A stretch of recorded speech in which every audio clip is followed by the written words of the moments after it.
will you make an armed robber a lawyer? Many people did not even know that armed robbery does not carry death penalty. Yeah. What drove you into politics considering all of this? Well, I think that, when I was moved by this to pick up law, much of what I used the law to do were more of this human rights activism, pro bono lawyering, representing people's interests and interest in the interest of the state and trying to represent the most vulnerable people, whether they are in prison or they are victims of crime and so on and so forth. And in this process, I saw a lot of gaps in our laws. Okay. I saw a lot of policy incoherence when it comes to dealing with issues of the most vulnerable, the aged, children, prison rights, and so on and so forth.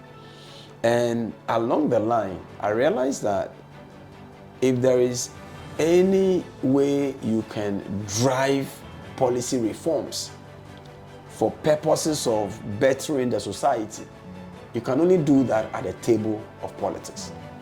You can only do that when you are sitting at the policy table and assisting and shaping the conversation and shaping the direction of society generally. And so that was what drove me to politics. So when I came to Madina to do politics in Madina, I recall that my driving force was transformational leadership. That was my driving force. So I always told my people that, look, I won't be a transactional leader. So if you're expecting that Sosu will give you money for vote, you won't get that one. But I can assure you that if you give me the opportunity, I will provide some transformation and I will provide inspiration that can transform our people. And so any day, anytime, my message was transformational leadership above transactional leadership. Many did not believe that because they think that, oh, by all means, you have to give money before people will vote for you.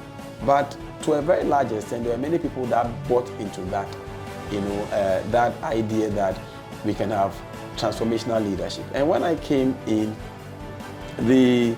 so we say Sosu for Madina, service to the people.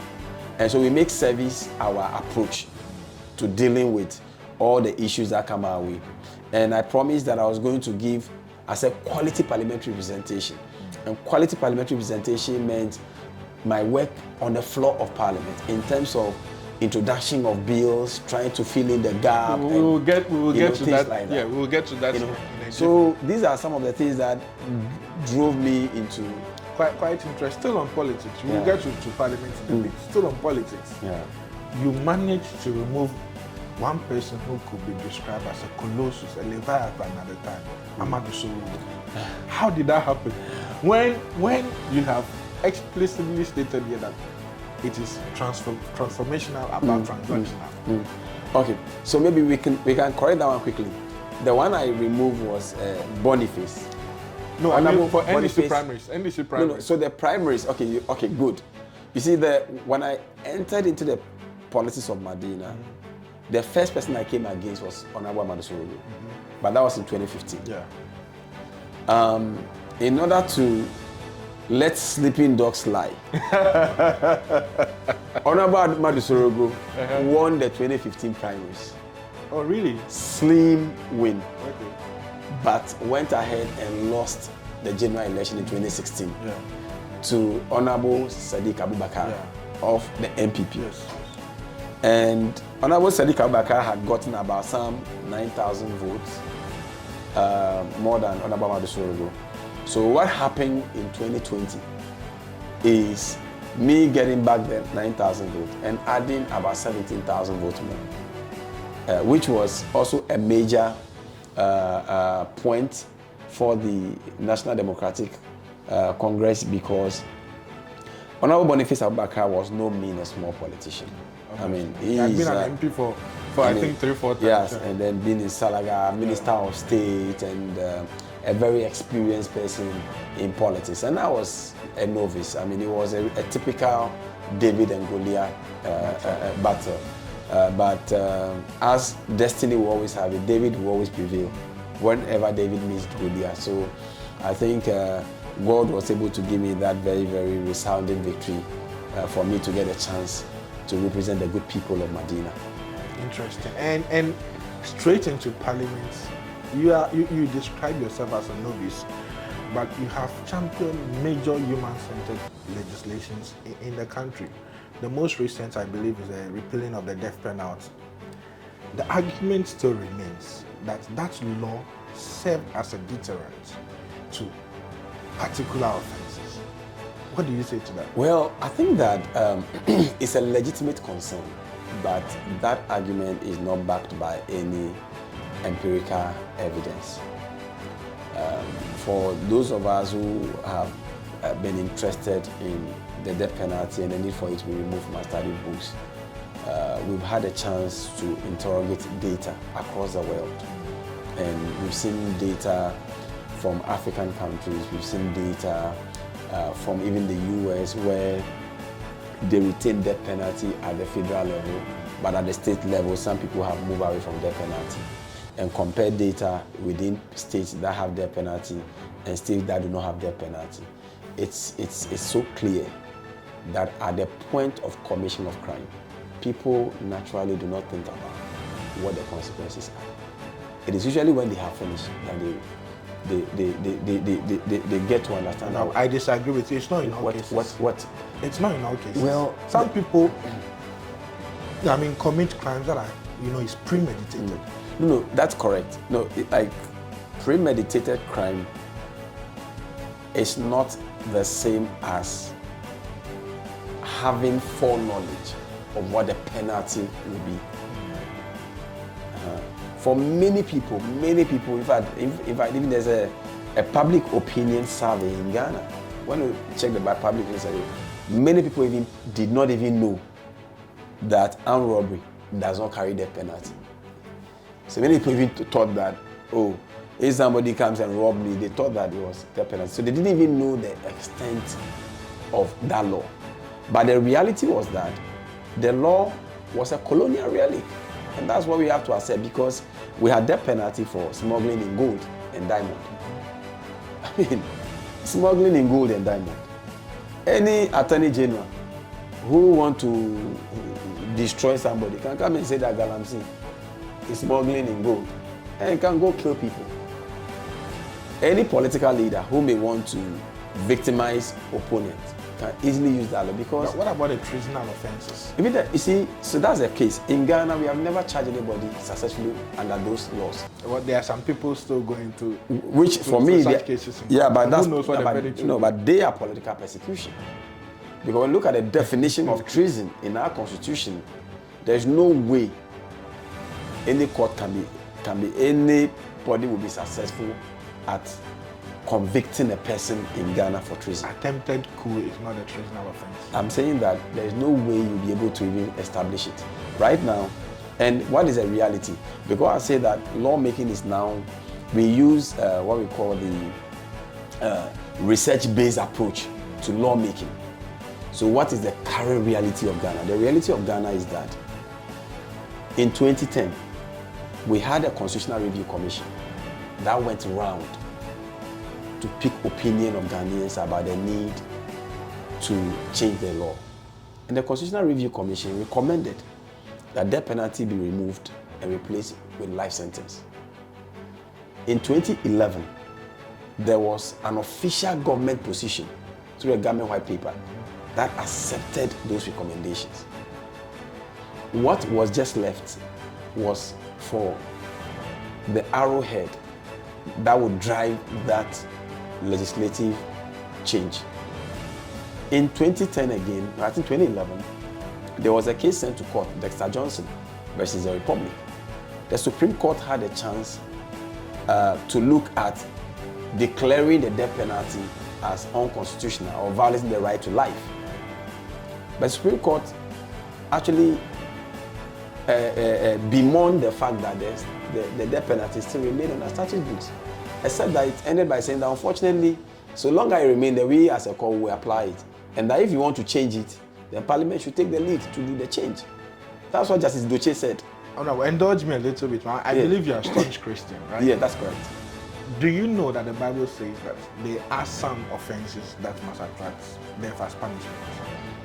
I think that is not a correct statement. I am testing the quality of your argument. So. Yes. It's not a correct position of the Bible. You see, the reason is that if you want to properly divide the word of God, we should be able to place the words within their appropriate context. For example, we have the Old Testament, and then we have the New Testament. Every Christian knows that the New Testament is the fulfillment of the Old Testament. Because Jesus says, I did not come to abolish the law, but to fulfill the law. Okay. Yes. And for every penalty that carried death, Jesus changed that position. And we are Christians because we follow what Christ has established.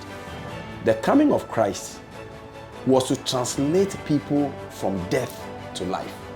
That's number one. Number two, the reason why Jesus went to the cross to die for our sins was to change that position and transpose us from death to life. And Jesus exemplified it when he was even with the disciples. You recall the woman who was caught with the issue of adultery. The sentence on her was death. She was supposed to be stoned to death. When they met Jesus, what did Jesus say? He says, for any of you that has no sin, be the first to cast a stone. The Bible says that one by one, they dropped their stones and they left. After they left, what did Jesus say? He says that no one has condemned you, so would I not condemn you. Go and sin no more. Okay. And not only that, there are several other instances where Jesus said that you have heard that it has been said, an eye for an eye. But now, it won't be an eye for an eye. That, I believe, is a sufficient response to the question. But do you believe in totems? Totems? In spirits and gods and... Well, I mean, you should, considering your background. So I believe in God, the supreme being, and I believe that God... Okay, let me clarify my question. Okay, yeah. I am not by that saying that you believe or you practice what they I know, I get what you mean, yes. But do you believe such beings, spiritual beings, exist? Absolutely. Now, the reason why I'm asking you these questions, yes. You also led the amendments of people being accused as witchcraft, addressing and labeling people as witches. You don't believe witches exist? No, I believe witches exist. So, why did you lead? Now, I believe witches exist. You see, the real conversation is actually not whether or not witches exist. It's also not whether people should believe in their existence or not. The conversation has to do with the fact that your belief in existence of witchcraft is something that is in the realm of the spirit, that is underpinned by myth, culture, and sometimes traditions. And there is no probable means of ascertaining those beliefs. There's no way you can scientifically prove the existence or non-existence of those things. So the issue is that when a person accuses of another of being a witch, the question is, how do you prove that the one you are accusing is indeed a witch? Unfortunately, because it is mixed with misunderstanding, culture, and sometimes religion, when a person is accused of being a witch, it has so many consequences. So within the Christian religious settings, people who are leading deliverance ministries sometimes accuse people of being witches, and by virtue of that accusation, the people would have a broken home. They lose family, they lose children, they lose their husbands, they can lose their wives, and everything is gone. If it is not within a Christian setting and you happen to be in certain communities where this is pervasive, merely accusing you of being a witch can lead you into isolation, banishment. Sometimes you could even be lynched and killed. You see, so the accusation of another as being a witch is what the law is against. So if you believe that, if you're a Christian, if I believe that somebody is doing me, I will set a prayer altar. That's what I've always done. Now, and fast and pray. That is what I will do. Not everybody is into that. Yes. But part of that law also prohibits the witch doctors and essentially healers. And a lot of our herbalists, you will agree with me, fall under this category. Not necessarily. You see, so a witch doctor, when you look at the history of witch doctors, they are sorcerers. People who believe that they have supernatural powers and so many things. If you go to these communities, nobody, no mother or grandmother whose children went to school and are doing well have ever been called a witch. It's only the one whose kids are rather already suffering or something, they are accused of being witches. So it's about, promoting good over evil. So what among these things will achieve a greater good for our society? And I think that prohibiting witchcraft accusation would rather achieve greater good of our society. And it helps us to comply with all the international conventions on elimination of all forms of discrimination against women, convention against torture, dehumanizing and degrading treatment. In our constitution, we say that the dignity of an individual is inviolable. So we have to protect the dignity of every individual, no matter who or what people think you are. Okay. Yes. Great. So in the event where the person admits to, for instance, let me take you back again to the murder case. The person admits to being a murderer, and also the person admits to being a witch. How is the law supposed to do? Well, there's a provision that allows for psychiatric treatment, because there are many people that we met physically also. In fact, there's a research that shows that about more than 60% of people who are alleged in witch camps have psychiatric problems. Some are schizophrenic. And some sleep, they say, they saw themselves flying in the night, so they are witches. All kinds of things. I recall some time ago when we were in Newtown, my dad had, an attack of a high fever, where he kept saying that, Ogbonalo, they are coming, the people. They will say you're a witch. Because you are seeing things that others are not seeing. These are mental health conditions. You see, so in as much as we want to balance spirituality with mental health issues, as well as generally with what will be good for the society. So when people are identified as people having those particular situations, I'm really concerned, I will prescribe that you have a psychiatric assessment and treatment. If it's not going, you can pray. I believe in prayers, and I will pray about the situation. But I won't go and physically accuse another person of being a witch. Which accusation can be a basis of attack on that person.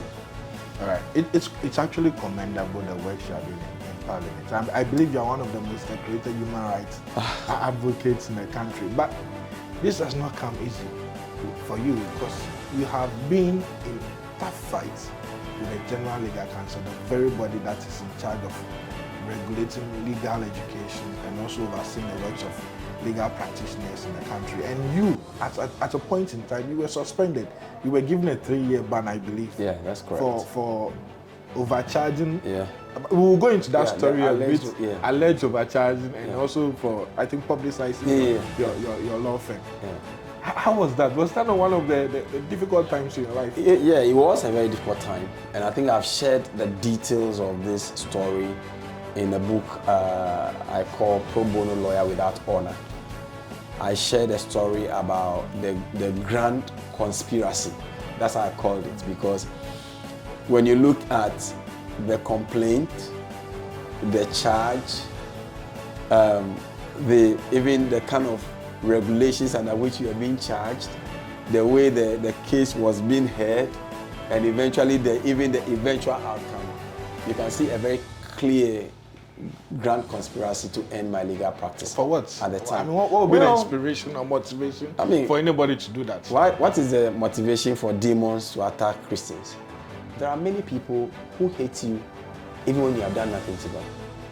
And I recall one major statement that Dr. Lawrence Tete called me on phone and told me on the day the news broke. The Reverend? Yes. The day the news broke, he called me first.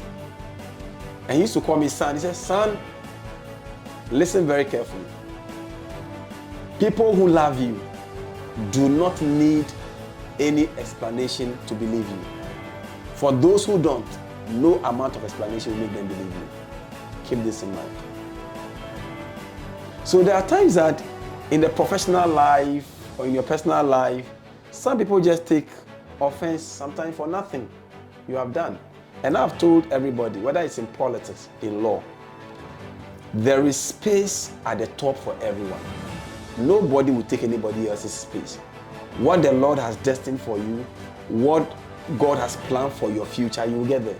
So you believe you are a victim of witch hunts? Well, I believe so. Of a very renowned legal assistant? Yeah, because I believe so. Because when you look at even the mistakes and all that, that's why sometimes now I've gone past it now and now written a full book about it. If anybody is interested, you can read the full details. I mean, and it includes even transcripts of meetings at the legal council. Right? Wow. Yes. So that you have the opportunity to see exactly why it's a pro bono lawyer without honor. You know, so it's what is important now is that God gave me victory over the General Legal Council and a sweet victory, and gone past there to even win my parliamentary, primaries, win a general election. And that is part of the reasons why I'm leading in some laws also to change, the legal council and the composition of the legal council, as well as the law school. Yeah, you are part of usually. I mean, you have sponsored a bill in Parliament to change the composition. Yes. Together with the General Legal Council. Yeah, together with the Honorable Roxanne Daflamoko. Now it's so important that way because you see, you have a General Legal Council established by Act 32, which is a Legal Professions Act, and the composition of the council includes Attorney General and everyone else. And one of the things the council is supposed to do is look at lawyers, education, training, and discipline and all that. And then you make the Chief Justice the chairman of the council. So when the council takes a decision which is wrong, either by way of law school admission and all that, or take a decision against a lawyer which is wrong, and the lawyer is appealing the decision.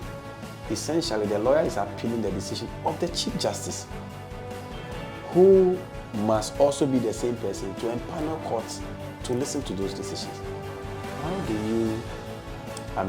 How do you achieve fairness and justice within that space? Particularly if the Chief Justice had a personal interest in your matter, like in mine. The former CG had personal interest. Justice Enimiyagwa. Yeah, he had, because he was the one who presided over my matter, got me but you went to court and you won. So if he's also the Chief Justice who oversees general judicial adjudication in the country. If he was really up against you, don't you think he would have worked his way out? Check the history of the judge that quashed the decision of the General Legal Council. The trajectory, her promotions and everything. Just go check it. She quashed it because of integrity and believed that this is wrong, it's not fair. Right? And so, but once you do that, it means you are up against your boss. So, since you don't have a system where you have independent or automatic promotion and things, it will affect you. But not only that, when the court ordered that my license be given to me, the General Legal Council, again checked by the then CG, waited for all the time of the suspension to expire before they gave me the license to practice. That's abuse. So these are things that are captured in pro bono lawyer with that I mean, honor. essentially, the So 3 years it was, suspension. of course. So essentially, because they were doing everything possible to ensure that it is you they want to punish. And you see, they forget that when you do that, at the time I was suspended, I had over 300 active cases. I was nominated by the Judicial Council for a Judicial Service Award, which they took away. I was then nominated for 40 under 40 awards for law category, which was also taken away. Before the following year, look, a lot of things happened. So you see, it was... I understand your point, but the arguments that people put forward is you should impugn some level of integrity to the Chief Justice at the time, because if he wanted, he could have tempered with the court hearing to still get a judgment against you. But he allowed the process to work naturally. No, I don't agree. I completely disagree.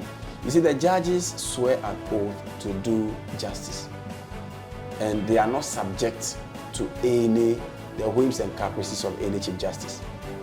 But the point is that it's a human institution where you know that your CJ is your boss. It depends on what view you take. You can choose not to.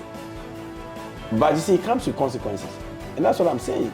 There are many justices who are suffering certain consequences because they stood their grounds and took decisions against what ordinarily should be popular to their appointing authority or the one who has the power to transfer them and give them promotions.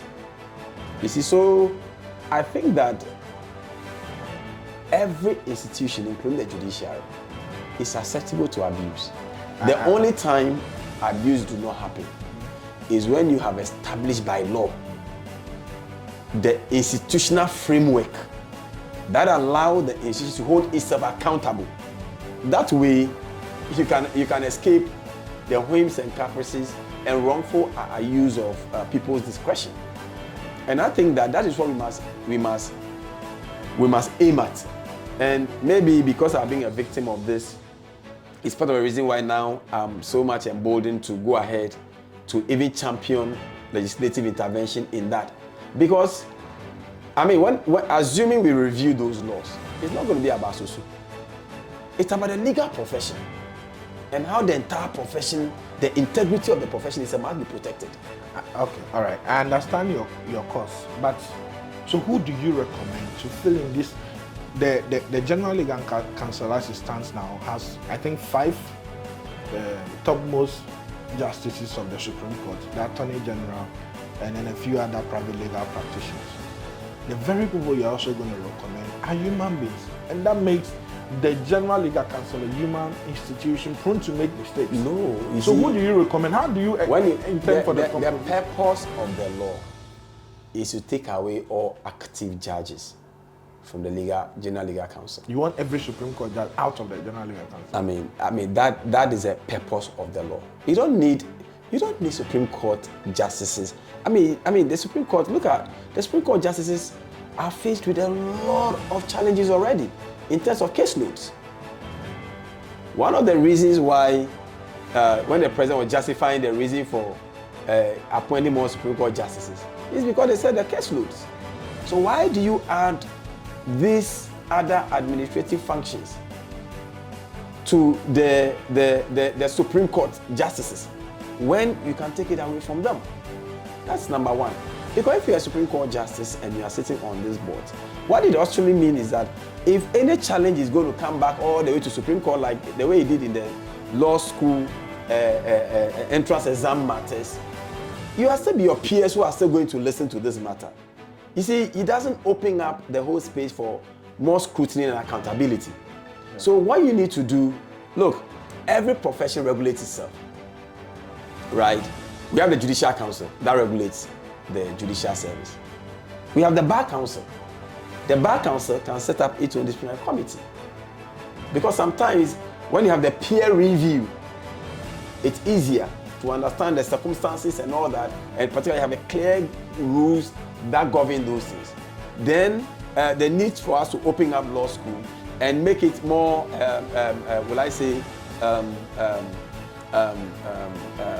more competitive in terms of giving various universities opportunities to run full-scale law program. After LLB, and you have one uniform bar exams that people may take wherever they find themselves in the country. And then it solves all this problem of we don't have space, we don't have this, we don't have that. The fear was that, oh, there will be too many lawyers. Please. You can even export lawyers. You can export human resource. And so we must be bold to accept the reforms and move the nation forward. So the conversation still continues with Honorable Francis-Xavier, Member of Parliament for Madina constituency. And talking about Madina constituency, there are some interesting polls that emerged recently that I believe will be coming to address. Stay tuned, don't go anywhere. Honorable Francis-Xavier is still with us. Honorable, still on the General Legal Council. There is this issue that has got a lot of public, or generated a lot of public interest. The lady by name Eloma Babi, popularly known on social media as Sama Governor, who has been barred from being called to the bar after she passed a legal exam on grounds that there was a misconduct from a petition that was received by the General Legal Council. What's your response to that? Well, I think I've said a lot on this, and my position has always been that I think the General Legal Council is being completely unfair to the young lady. I also think that the Legal Council is abusing its power.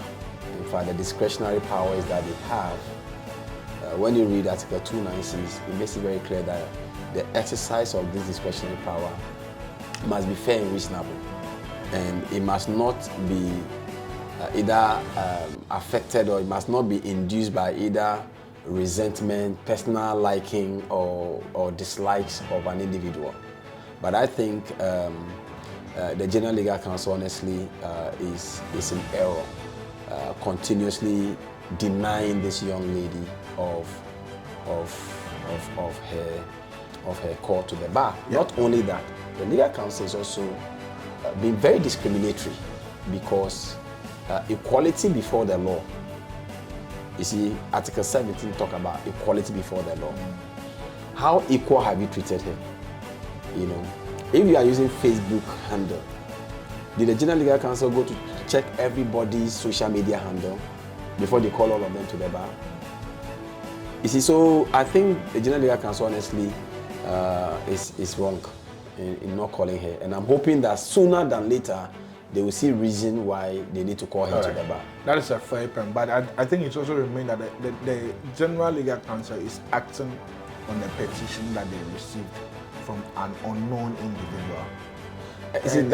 They have not received similar petitions with respect to the No. But Honorable, the core argument here is that she has publicly admitted on social media that she is a practitioner of LGBTQ, you know, how do you call it? And she has different sexual orientation. And the argument is this. Allow me to draw this analogy and correct me if I'm wrong. Okay. Would you call somebody you know is an armed robber to the bar? To be a lawyer, will you call an armed robber? Will you make an armed robber a lawyer? I think that that may be a fallacy of generalization. You see, when you do philosophy, we'll be comparing apples and mangoes when you do that analogy. I have said over and over and over again that as a Christian, I would never endorse LGBTQ+. Matter finish. However, the General Legal Council, I don't think that the basis for which they are denying her call is merely because of LGBTQ+. And the GLC hasn't said that. So it will be difficult to pin that on the General Legal Council. But they've not said anything. They've only said misconduct, and that could be part of it. You see, so we don't need to speculate, because these are all matters that can be legal issues. They can be legal issues. So I just think that the GLC is not conducting itself properly. Because when everybody comes to school and pays admission fee, go through the required, if you read the Legal Professions Act, to be called to the bar, you're supposed to go through some required credits and passing them. to now say that after the person has gone through the whole process and having passed, he said there's some petition. I mean, since when did it start? Since when did it start that GLC now receives petitions? So if your former girlfriend write a petition to the GLC that you cheated on her and because of that she almost committed suicide, the GLC will say that that's a misconduct, and then somebody will petition. I don't think those are legal issues. Now you are comparing apples to oranges here. No, but the point is that but see, because the GSC received a petition, really, anybody at all embittered about people can originate in a petition. Police receives all kinds of complaints every now and then. You understand? And the whole issue is that the GSC will be opening the Pandora's box if they are going to say that one person, an unknown person, wrote a petition against somebody. Based on that, they are putting the person's call to the bar on hold. All it will now take is for people who dislike you or something to just write any petition against you and manufacture some evidence against you, and that'll be it. Those of us in parliament, there are requirements for being in parliament. Even once people are in parliament today, there are evidence that are coming out about all kinds of sometimes criminality or things bordering on moral turpitude that they may have been involved in. So my point is that anytime you are veering into using morality as a basis of determining the credibility or the qualification of another person, you must be very careful, because the GLC themselves, when you subject them to the highest form of moral values, we may find them wanting. You have contested the GLC in court and you won. So why wouldn't you do same? I mean, I am. You cannot speak for her. Obviously, you don't know why. But yeah, well, it's entirely possible that she may be exploring legal avenues. Right, one of the things I've observed with the General Legal Council is that because of its current composition and the nature of what it does, it has become a very, very fearsome organization, like the Sahindri of the legal profession. So this is not people you want to touch. These are not people you want to fight. If you want to be called to the bar, you go and beg.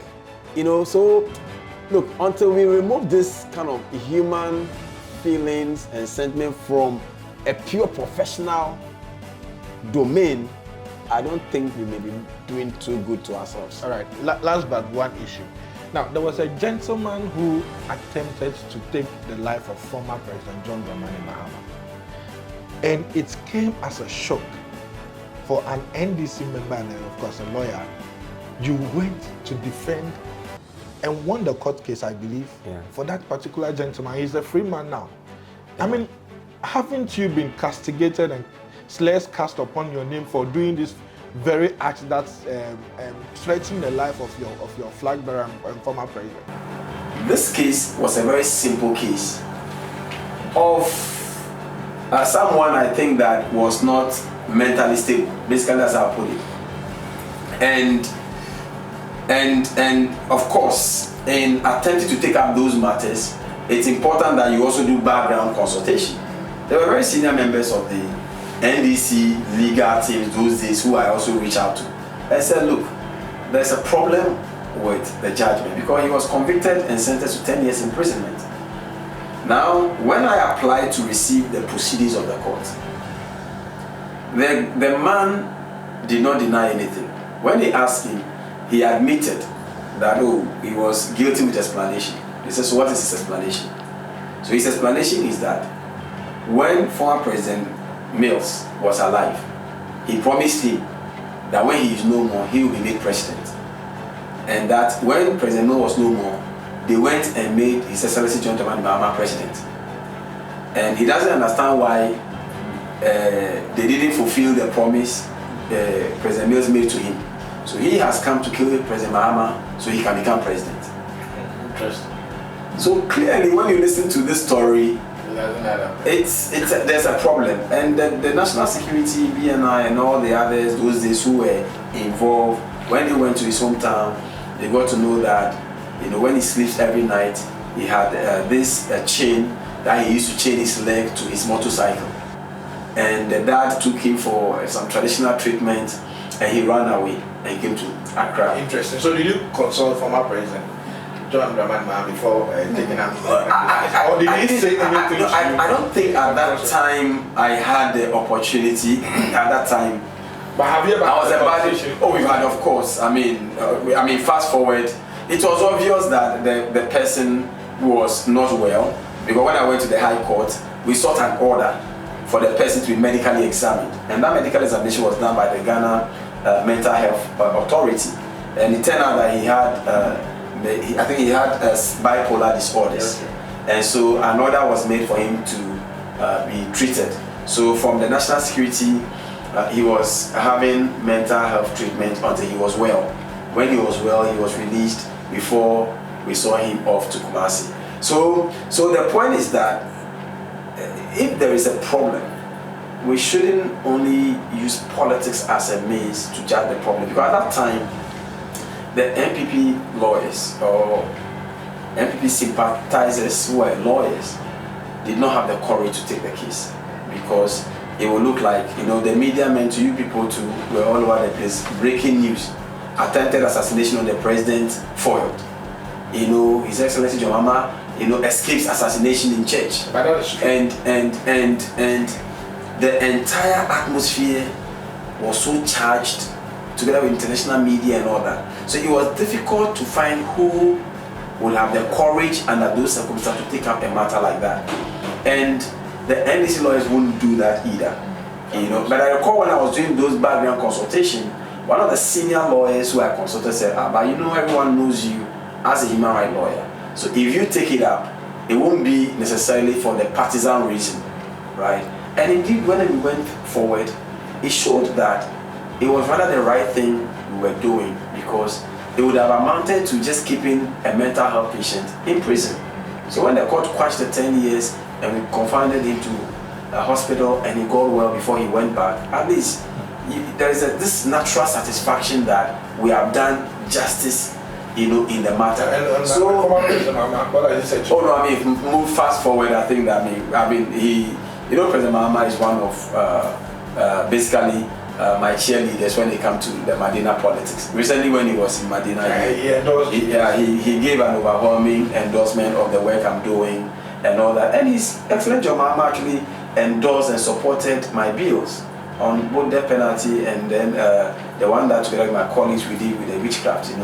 He personally endorsed the position. And so I think that he has not had any reason to doubt whether I am loyal to him or not. But I think that the inspiration all of us must take as young people and as people who want to aspire to do politics is that you can be political and still be non-partisan sometimes. Right. And in that, I believe, can be a tool to transform our nation. Rightly so. Now to my very last question now. A survey done by the Global Info Analytics, I believe you know them, in the Madina constituency, seemed to cast a slur on your performance in the constituency. The survey essentially is saying that you are not winning in 2024, I believe. Well, anyone can sit in his office and come up with service. I'm a student of research because I'm a third year PhD student in law. And I've done extensive, quantitative analysis when I did my MA in Economic Policy Management. I've done qualitative analysis when I did an MPhil in Human Rights, Peace and Conflict Studies. And so we know research tools and research methodology. You cannot take a Madina constituency with about now maybe close to over 65,000 voters and say that you have interviewed 300 people. This is quantitative analysis. And the 300 people, you said about 70% political affiliation is the NPP. How do you? Yeah, but there are demographics to that. No, but it's not just honestly, if you interview 70% NPP people in Madina, please. You feel the sample space is like honestly, the research is a completely discredited one. It's completely discredited one. And no smart politician will take anything for granted.